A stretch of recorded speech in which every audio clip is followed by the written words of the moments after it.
This one's kind of shocking. Tyreek Hill talking today on Radio Row, doing sort of a apology tour, if you will, with different podcasts and radio shows. Hill said that he is staying in Miami. He will not be requesting a trade, doesn't want out, and that is shocking news. Shocking news to those that were expecting this man to maybe go elsewhere. Tyreek Hill news, I'll change this headline here in a second, saying he doesn't want out. We've got more news around Sam Darnold, the Pittsburgh Steelers rushing attack, what this means. Will there potentially still be a trade, or maybe this is him making nice so that he can get out in a clean way, or maybe he just backed off everything and just said, I'm staying put. The Fantasy Football Show begins right now. Live from the FantasyFootballShow.com studios. It's the Fantasy Football Show. Live! Monday through Friday, 8 p.m. Eastern. Smitty is also live whenever news breaks. Tyreek Hill said he wants to stay with the Dolphins. Let me change this headline. We'll open the phone lines in just a minute, so hang tight. But Tyreek Hill says he does not want out of Miami, which is crazy, a crazy turn of events, because the last time he was interviewed by the media in the locker room, he says he's done, he's gone, he wants to go somewhere else. What's going to happen? You're going to get traded. He started getting quiet again, and he just said, I'm gone. Now changing his tune. Apparently he met with owner and Mike McDaniel and cleaned things up a little bit. Again, this could be posturing for a trade, meaning that if they talk to a team and the team knows that there's a divorce happening between the two parties, he's a lot cheaper. He's a lot easier to acquire. Sometimes teams will really play more hardball if they know that they're in dire straits. So it could be a cleanup job just to get Tyreek in a position where they could say, well, we're still entertaining any offers in case you did want Tyreek Hill. But it does kind of feel initially, based on the evidence that we have at least in front of us and the way that I'm kind of reading it, just through experiences, that this is something he's dialing back. The team has said he never requested a trade. Tyreek Hill was upset. I think the wrist was bothering him. I think he wasn't getting the football for a couple reasons we don't even know. I mean, this guy wasn't getting targeted. He wasn't getting the ball until late in games. He wasn't doing anything remotely close to what we believe he probably was still capable of, even with a drop-off in value, even with a drop-off in skill, a drop-off in speed. He's still visually, when you watch Tyreek Hill on footage and film, and you could pull up YouTube footage of him if you want, you'll see he's still quick. I mean, he might not be as quick as he used to be. Even sandbags a lot of 40-yard dash runs, even at the Pro Bowl contests and events. He lined up, he pretended he false started. He does that because he knows he can't beat some of these faster, younger players anymore. He always pretends he trips or messes up at the start, and he totally did that to try and just jog the 40-yard dash. He's not as quick as he used to be, but off the line, he's still one of the quicker wide receivers in the National Football League. So what explains him not getting the football? What explains him not looking remotely close to his old self the entirety of the year? And what gives us any sort of vibe that he's going to come in and be any different in 2025?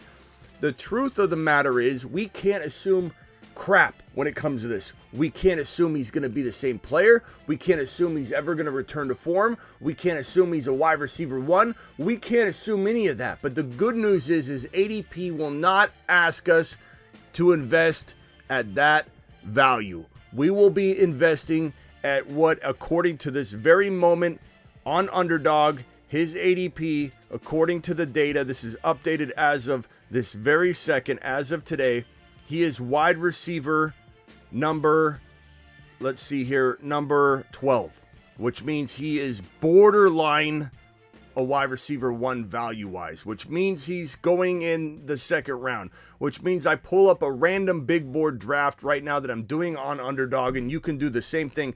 I'm shocked people aren't trying to draft for 2025 now and take advantage of some of the values we keep calling out day in and day out, because the values are there to be had. Tyreek Hill went in this random draft that I'm looking at right now on Underdog, Tyreek Hill went at 32 overall. 32 overall, middle of the third round. I'm going to back out, go into another little board, and just randomly poke around at his ADP. His ADP says wide receiver 12, but I am seeing him fall further than that. Same exact spot, well, 33 instead of 32. Middle of third round. I'm going to go down to another big board. Just randomly click into these things and give you the most random variation. 33 overall. There it is. 32, 33 overall. 3 straight random drafts. I've got like 20 drafts going right now on Underdog. Promo code Smitty. Links pinned in the live chat. Links in the description as well. Code Smitty gets it done.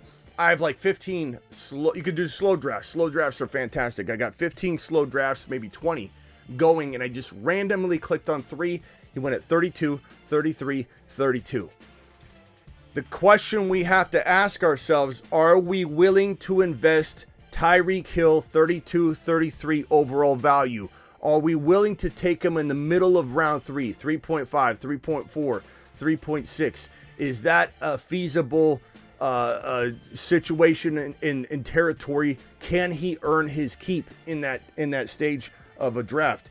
We're talking about JD5, Lamar Jackson, Josh Jacobs, Kyron Williams, James Cook, Mike Evans. Those players are surrounding him on all sides. I just read it. Let me go to another draft. Random draft. Clicking on it, going to the board view, and I see Tyreek Hill going at pick number... Where's he going on this one? He went... Geez. Am I just missing him? Oh, 35 overall. 32, 33, 33, I think it was, and 35. Who's around him? Garrett Wilson, James Cook, Jalen Hurts, Terry McLaurin, Chase Brown, Lamar Jackson, JSN.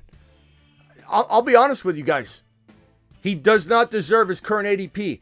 He is not worth the 32 to 35 overall ADP. There are too many good players. Kyron Williams, Bucky Irving, Josh Allen, Lamar Jackson, JSN, Chase Brown, Jalen Hurts, James Cook, Garrett Wilson.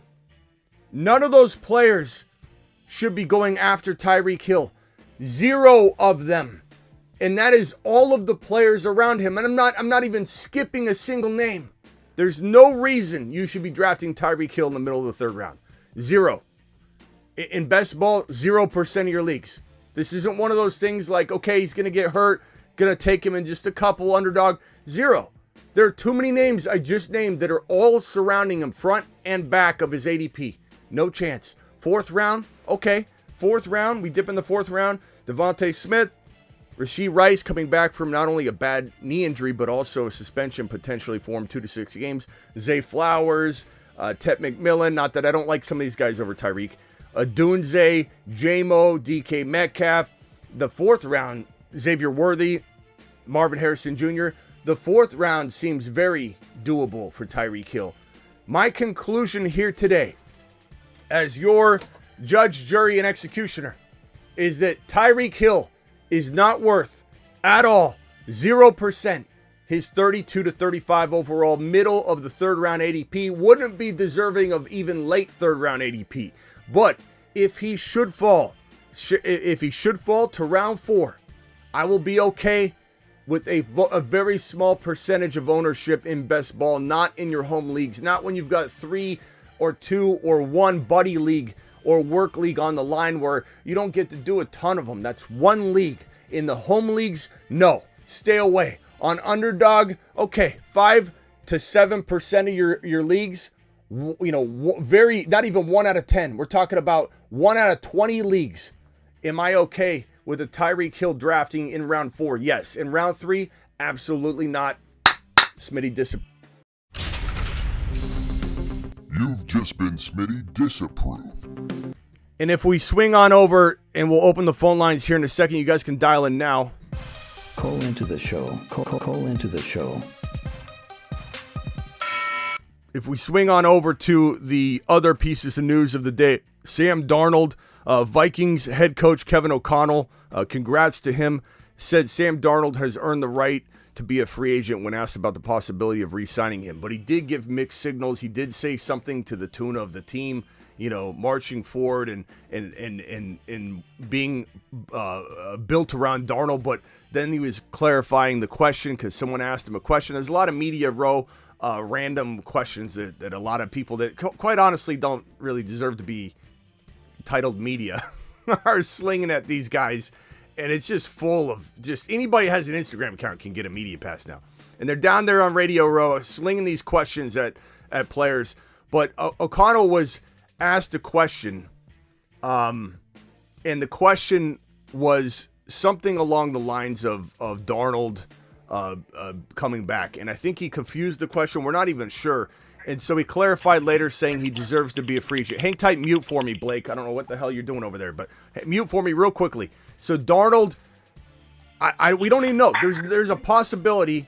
Okay, Blake, you're gone. There's a possibility that he doesn't even potentially test free agency. He probably does, but there's a possibility. Could he return as the Minnesota Vikings starting quarterback? I don't think that's off the table. I think that we all assume it is, but what really matters is JJ McCarthy's progress, how he's looking. Is he going to be 100%? Do they have faith in him? How does he look? How does the team view this? Is the locker room behind Sam Darnold? Is the head coach behind Sam Darnold? Are they going to try and wine and dine Sam Darnold to return? We're all assuming that Sam Darnold's gone. And this comment here does make us feel like Sam Darnold is gone, right? He's going to test free agency. He's earned it. But O'Connell did have mixed messages in trying to describe Sam Darnold's 2025 outlook, and it just confused some people. So we'll definitely be attacking that as well, so hang tight on that. Blake, please mute yourself while before I bring you on. Jaylen Warren, Pittsburgh Gazette reports the Steelers are expected to tender an offer to restrict free agent Jaylen Warren. This is fully expected. Warren is a restricted free agent. That's why you don't see him on the free agent list. These are unrestricted free agents. And most restricted free agents like Jordan Mason and Jaylen Warren, they're almost a guarantee to be back with their prospective teams because the cost, it's so easy to match these offers that teams are going to throw down. And remember, Kyle Shanahan put Jordan Mason on IR for practically stubbing his toe so that he could keep him off the field a lot longer so teams would forget about him. And now Jordan Mason's going to get no offers, or he's going to give a very small offer. If Jordan Mason had started for the San Francisco 49ers for the remainder of the season and blew up, he'd probably have a team going after him. So Shanahan was very strategic in shoving Debo out onto the field because he wants to maybe explore trading Debo Samuel. There might not be a market for it, but he put Jordan Mason on IR for almost a stub toe just to keep him off the field and keep him cheaper. Jaylen Warren not going anywhere, and you think, oh great, Jaylen Warren, because Najee Harris is a unrestricted free agent. We're excited about Jaylen Warren, right? Maybe wrong, because according to this report, the Pittsburgh Post-Gazette believes that there's a strong possibility the Steelers could re-sign Harris. And remember, they did not pick up his fifth-year option. They allowed his contract to just stay as it is. They didn't want to pick it up. But now they're maybe regretting that because he had a good year. And this is a running back market, in my opinion, that's not going to be that attractive. I don't think maybe Dowdle gets some interest, maybe not. Maybe Dobbins gets some interest, maybe not. Maybe returning to the Chargers is more attractive to him because he's trying to keep things simple as he tries to stay healthy, doesn't want to complicate matters, just focus on his health, staying healthy, getting healthy, remaining healthy. Sometimes that's more of a simplistic approach for a guy like J.K. Dobbins, who doesn't even have a great market anyway. None of these running backs are going to have a great market. Chubb, Javonte we might not see him get any interest, but a guy like Dowdle might, a guy like JK could, a guy like Najee could. Like Raiders could go after Najee, I could see that, or something like that. But at the end of the day, the running back pool, the rookie running back pool, probably could fill very cheaply all of the vacancies around the NFL. And so a lot of teams look to the rookie draft to do that rather than try and bring in a guy that, I don't know, it's not like he's an old dog, it's not like he's a spring chicken, and it's not like he has good yards per carry on his career to bring into this, conversation. I think there's a good chance both running backs are back on the Steeler roster, and there's a good chance that Justin Fields is commanding the quarterback room. But if Justin Fields is brought back as the signal caller, to me, that's a license to fire Tomlin or to trade him or whatever, because he's literally admitting what your boy said was the truth all year, that Justin Fields was the answer. He proved it, And I preached it all offseason before Justin Fields even took a snap. Your boy said Fields is the answer, not Russell Wilson. And if you let Russell Wilson go and you bring back Fields, what was 2024 all about? What a wasted year. What a botched year by the head coach who's now admitting that Fields was supposed to be the quarterback. You explain it to me how it makes sense. How does it make sense that Tomlin's allowed to walk into that situation again unscathed by making the gravest mistake he could make is thinking that Justin Fields was not a starter? And what's with Justin Fields even contemplating this? Go somewhere where you're appreciated. You just got stabbed in the back and the door shut on you over and over, and you're going to go back to this organization? Go to the Giants and throw footballs to Malik Neighbors. Go to the Raiders and throw footballs to Brock Bowers. Start fresh with a team that wants to build. What are we doing? Go to Dable where a quarterback cultivator could take you to the next level. You're going to go to Tomlin? You're going to go to Tomlin? All right, Blake, you're live. So if we're low on Tyreek this year, where is the line in the sand on Waddle? It's a good question. And I think, I look at a draft here. Waddle's going. It looks like it's going to be in the same area, right? You're going to see Waddle. God, he's like early to mid fifth, if I'm not mistaken. Well, let's see here. Late fourth in some drafts. Yeah, let's see here. Waddle. Oh God, yeah, he is in the 4th or 5th round. Yeah, that's fine. I love round 5. Round 5's great. I think all the way into like late round 3 safe for him this year. I was gonna say if he's in 3, I don't like it.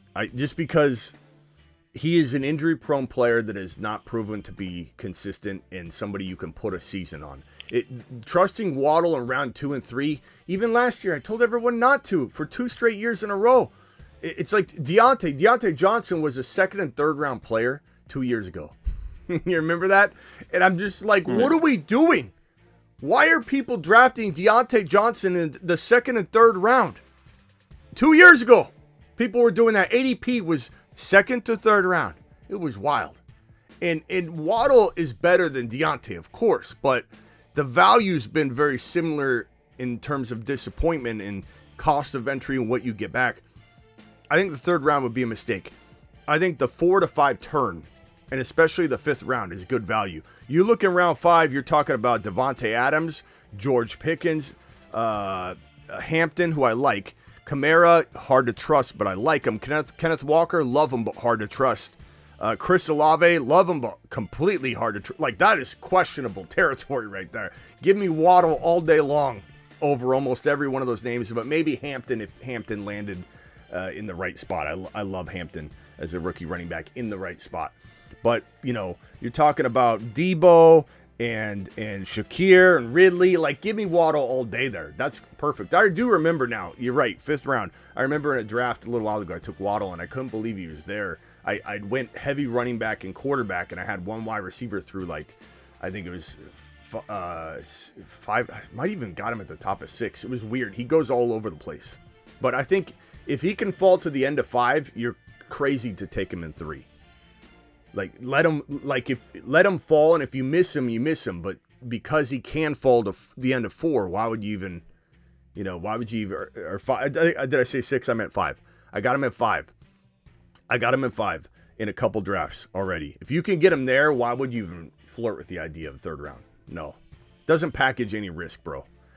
Look, if Tyreek Hill was going to leave, then Waddle's value would be higher. If Tyreek Hill's staying, Waddle's value can only go so high because Tyreek Hill's still there. There's a greater problem at hand. As I tried to allude to, I don't think there's really a problem as much with Tyreek than it is with the Miami Dolphins, bro. With Tua, with the offense, with Miami Mike McDaniel. I still feel like when I watch Tyreek, I can't explain to somebody sitting next to me why he's not playing well. Because watching the footage, he's still quick. He's not as quick as he used to be, but he's still quicker than most D-backs that he ever faces, and he can't get free, can't get the ball. He's not getting bottled up, though. So it really is him turning around, not getting the football. It's kind of like Cooper Kupp. Cooper Kupp and Tyreek Hill, it's really hard to explain when you watch the film on both players why they didn't do anything. So I don't think Tyreek staying is anything good for you. If anything, it could be good that it keeps him at 5, and then I like Waddle there. But if Tyreek Hill left, Waddle would go to the 3rd round. Some people would take him at the bottom of 2. It would be out of control. I'm glad that Tyreek Hill's staying.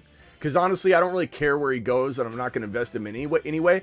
And if he can kind of help Achane's value stay as good as it can stay, if he can help Waddle, keep Waddle's ADP down, those are all good things that he can do in the service of fantasy football. Because I don't know that I'm drafting Tyreek Hill.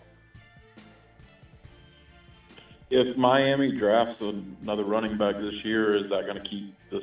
Do you keep the same value with Achane, or does he fall any with that? Well, what running back? It's a loaded question. I don't know. A lot of SMU feels like a shoe into Miami. Them being from Miami, playing wide receiver there. Who? Rashard Smith out of SMU. He feels like a 4th, maybe 5th round grab that would just be perfect for Miami. Yeah, but that doesn't scare me. It doesn't. The only players that scare me is one of the top 4 or 5 prospect players that I have ranked. Like Dylan Sampson would not scare the hell out of me, but make me upset. Because now Dylan Sampson can't be what all he can be. Just like Charbonnet. Charbonnet going to Seattle, I think everyone said I ended the live stream when that happened.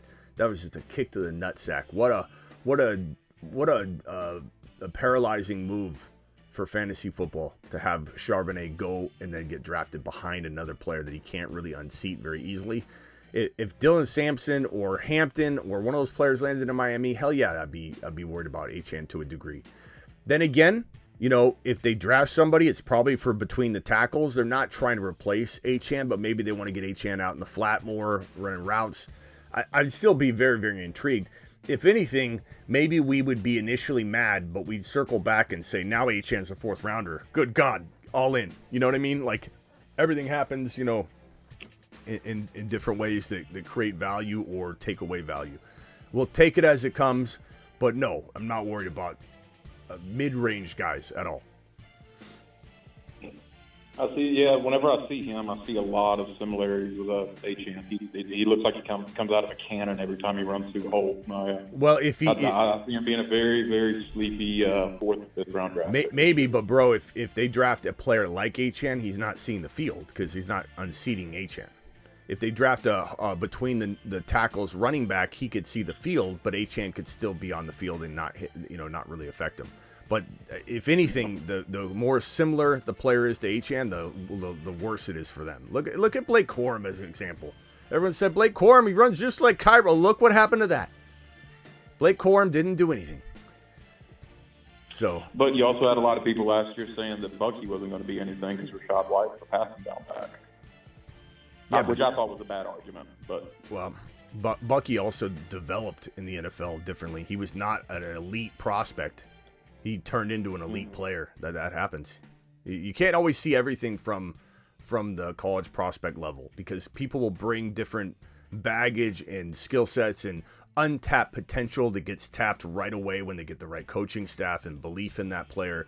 And sometimes in college, a player is not utilized even at 80% capacity because the offense is a college offense. It doesn't require this or that. And just like when people think Penix Jr. can't run the ball because his staff never wanted him to because they didn't want him to get hurt, and he wanted to make sure he did everything he could to enter the NFL and not suffer another injury.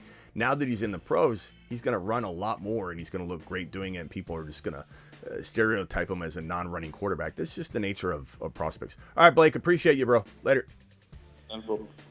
All right, dial in if you guys got another question regarding Tyreek Hill, Jalen Warren, Najee Harris, Sam Darnold, any of the news from yesterday. We talked about yesterday T. Higgins. We talked about Joe Burrow and Jamar Chase and how they're bringing the band back together. They're definitely, in my opinion, it feels like an 80% lock that T. Higgins will be a Bengal in 2025. They will make the money work. The money's not even a concern.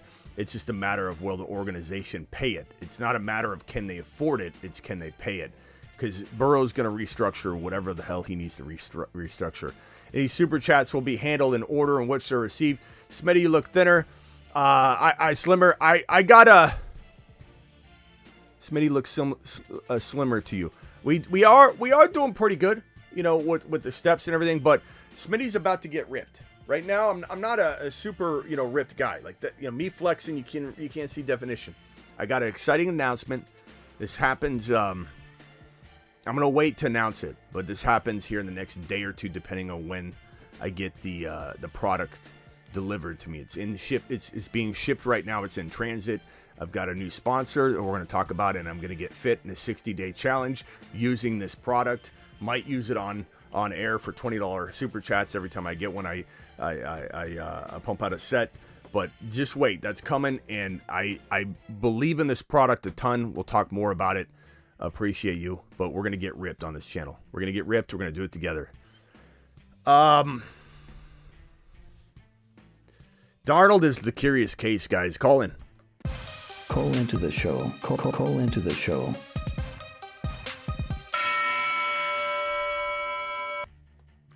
All right. I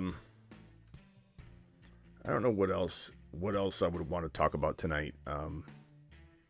We'll be back to draft, but there's a lot of little pieces of news, like Nick Chubb told reporters he hopes to resign with the Browns. That was one thing. We've got a lot of news relating to the big game, the Super Bowl. Dallas Goedert, ankle removed from the injury report. Kenneth Gainwell, concussion, was removed from the injury report. We have Jalen Carter, illness, was removed from the injury report. An illness was supposedly going around in the Philly locker room or the Philly roster. Devontae Smith, hamstring, removed from the injury report. Ariza, illness, removed from the injury report. Sky Moore, doubtful. That's the first negative.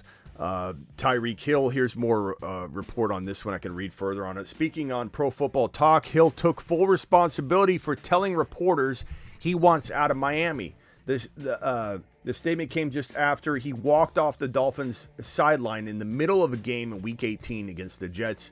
While Hill seemingly burned bridges in Miami during his final season, his tone has changed in the past month, and his GM and his agent Drew Rosenhaus have spoke about this. His agent said publicly that Hill is committed to the Dolphins after meeting with the GM and head coach Miami Mike McDaniel. Hill's apology tour concluded on Radio Row on a subsequent bunch of different interviews and podcasts, and it looks like this isn't over yet, but it certainly feels like he's dialed back everything, and so expect him to stay.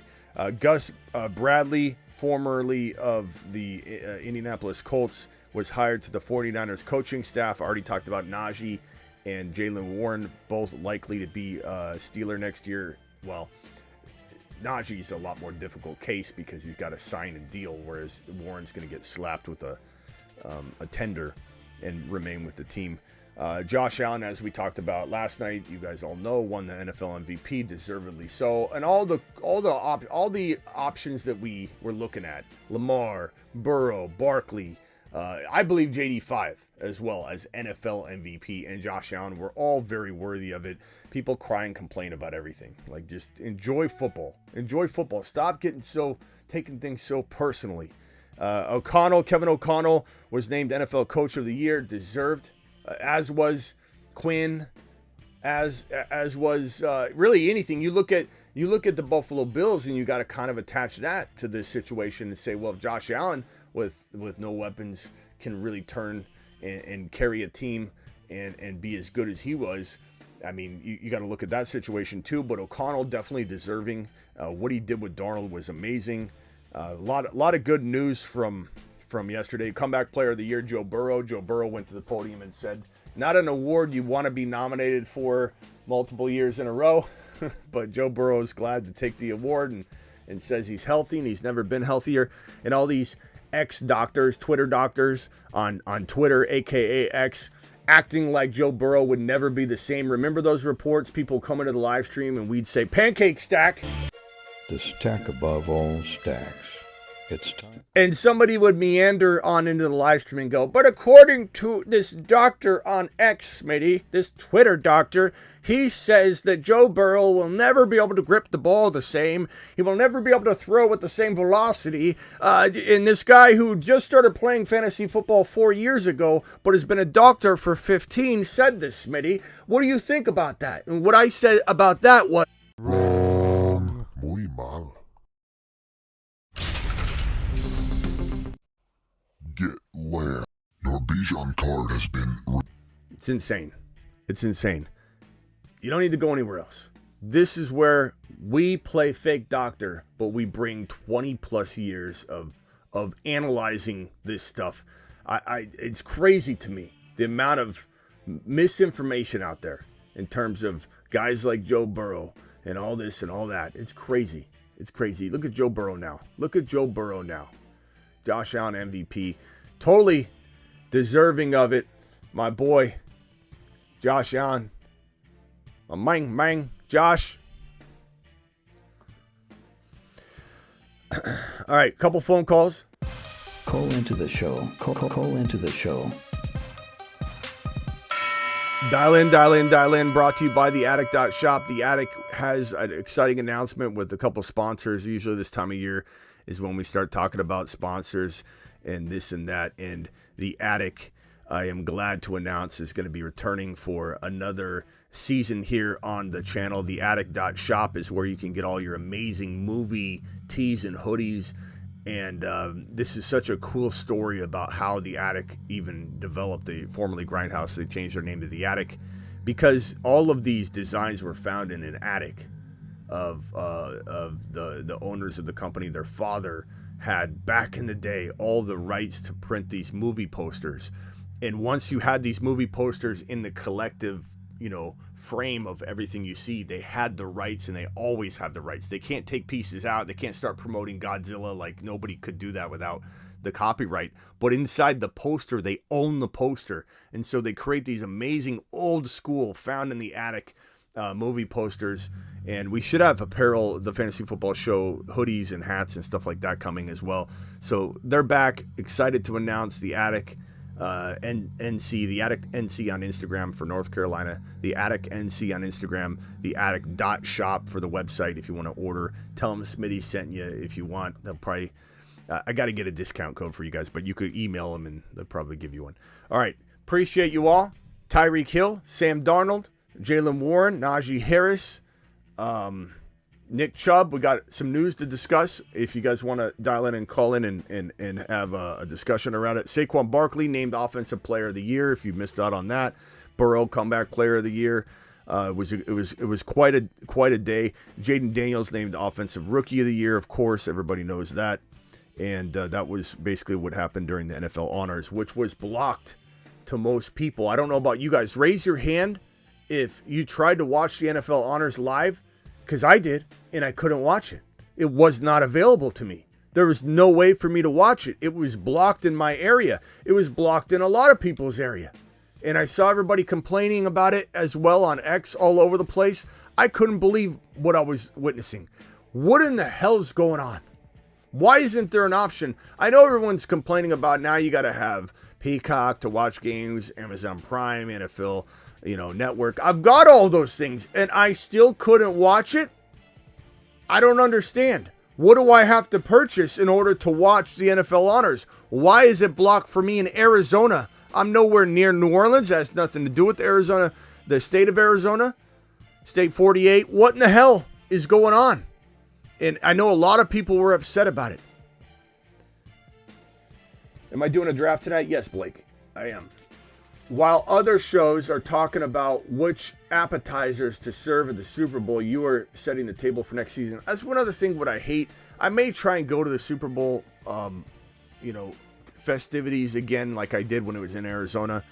And I like it and I don't. The reason I don't is because, all these people, they want to show they're there. They're smiling because they feel like a lot of these people, not everybody. I mean, of course, there's, big networks that are there and they deserve to be there. And I'm not even saying I don't deserve to be there. I believe but in a way, I truly believe you should be special in order to get in. And I would expect to get rejected maybe a few years more, but they let anybody in. They let anybody in. If you got an Instagram account, you can get in. And all these people are walking around with media passes. They aren't media. They aren't anything. And even I should be rejected probably for a few more years until I get even a bigger following. That's the nature of, I believe, big media being at these events. And All these people walking around with big grins on their face because they got in. They're like, I can't believe I got in. And you're right. They're reporting on appetizers. They're asking players stupid questions. Like if I was there, and I was 2 years ago, it's all business, man. It's all business. And the last thing in the world I like doing is you get on my show and I start asking, that's what people do. If they had a co-host, they're like, how was your day? What'd you do over the weekend? For 15 minutes, they're not even talking football. No one cares about that shit. So you're right, BBQ. It's kind of embarrassing. Media has become embarrassing. It's great that anybody can be big. It's great that anybody can build something from nothing. That part I love. I did it myself. That part I love. But I also, it drives me nuts, being in radio for 19 straight years, running content when there was really only 10 fantasy football sites up back in the day. Like I've earned the respect in the biz to a degree, but even I would struggle in a normal scenario to get a media pass. Anybody can walk up and go, I've got 14 followers on my Instagram and 27 on my X, or even if I have, 200 or 2,000 subscribers on X, half of them are other industry people. Like anybody can get a media pass, and they're just walking around there with players, like just standing right in front of them. Can I ask you a question? What was the best meal you had? Am I right? It's like, what are we doing? It's embarrassing. It really is embarrassing.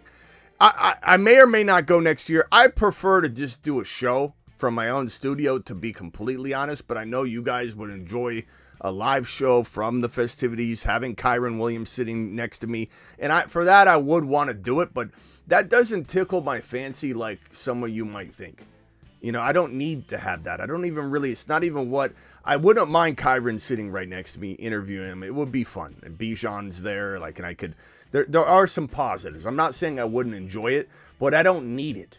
And it's not something that, especially the way that it's done, the way that anybody could just walk in and be media. Like, how do they even filter that? Like, you just let anybody in? There's no background checks. There's no credentials. There's nothing. You need nothing. You could be anybody walking in there. You're standing next to Kyron Williams, and you could be anybody. They don't check anything. It's wild to me. It's wild and it's embarrassing. Thank you. Appreciate you, BBQ, dropping the $20 hauler, my boy. Coming in strong. Look, I shoot it straight. I tell it how I see it. I know some people don't like that. Alert. Super chat alert.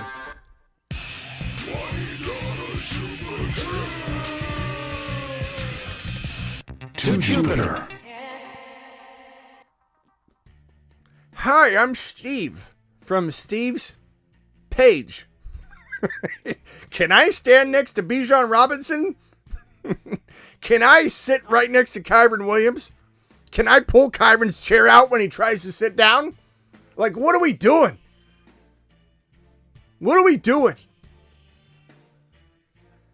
Media, and what the problem with this, if you want the honest truth of why it irks me, is media is turning into a bunch of people that don't have any credentials, have never been on radio, have never done anything in the media. They hide behind their page, they build up enough followers, and then they can just pretend they got something, and then they start reporting. And this happens with all the team pages. There's a lot of Niner pages, there's a lot of Eagle pages, a lot of Steeler pages, that they have no reason to be a source of any kind, and they all have a trust me bro, according to my source. You don't have any sources. You don't have any. You say you do, you don't. You do not have a source that tells you this is happening. According to the Pittsburgh Twitter page 2545, we've got an inside report. Fields will be the quarterback. Is that the most likely scenario, Steve? You think so? You sure? You sure about that? Okay. We've got a source that says Fields will be the quarterback. You're sure about this? 80%? Okay. Then we can say it. We got a source that Fields will be the starter. It's a circus. The media is not real anymore. It's become a joke. It's become a joke.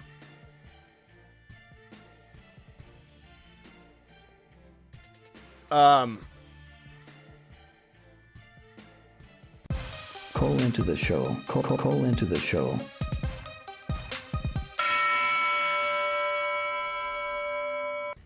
People talking about people. Smitty, can I just ask you one thing? Can we do karate in the garage? 'Cause they're wanted, dead or alive. Wanted. We'll definitely be back tonight if we don't have anybody that wants to dial in tonight. I will be back to do some drafting. Again, Underdog promo code Smitty, where you can get your draft on, your 2025 draft. You can do 2025 drafts right now. Take advantage of all of the benefits that people don't see these guys and that guy's rising up. Do it live. Underdog, link in description, link pinned in the live chat. Thank you, BBQ, for your super chat, my boy. And get buckied. Get buckied. Buckied. Bucky. Oh, Bucky.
Hold on, we got Bob trying to call in real quickly.